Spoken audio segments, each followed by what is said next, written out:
Hello and welcome back to Sonic Saturday, the series where I'm making my way through every single Sonic game. We're continuing on with our Game Gear titles today, with Sonic's first racing outing, Sonic Drift 1 and 2. Let's get started.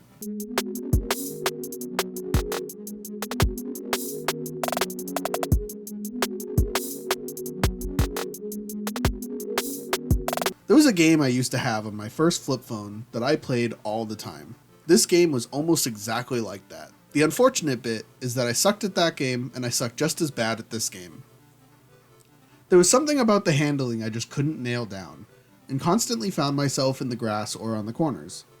Beyond the controls, I couldn't really comprehend why exactly they made the decision to take up half of the entire screen with the map. From what I could understand, it's to indicate the turns to attempt to make it easier, but instead of taking up so much of an already tiny screen to do so, they could have just added more indications on the corner before the turn to prepare you. I couldn't manage to get anything beyond second place in this game, and I'm aware that's probably a skill issue. I will praise that the sprite art is pretty cool.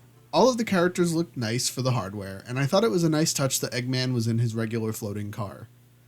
All of the tracks were exactly the same as one another, even though I did think it was clever to name them after zones in the games. I just wish there was an amount of variety in them to make the Grand Prix Cups more fun.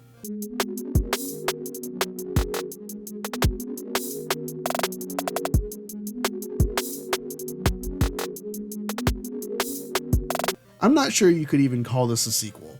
Beyond some better sprite art and some fairly useless power-ups, this game plays exactly the same as its predecessor. It's just as hard and as frustrating to control. They still chose to take up half the screen with a map that doesn't do anything in the gameplay. I'm not sure why they chose to do another drift game if they didn't have any new ideas or advancements to warrant doing so, or without making any major changes or upgrades to it, beyond a few small power-ups that I didn't see much point in, as they never seem to do anything. I don't have particularly anything else to say about this entry. You could simply just play either or.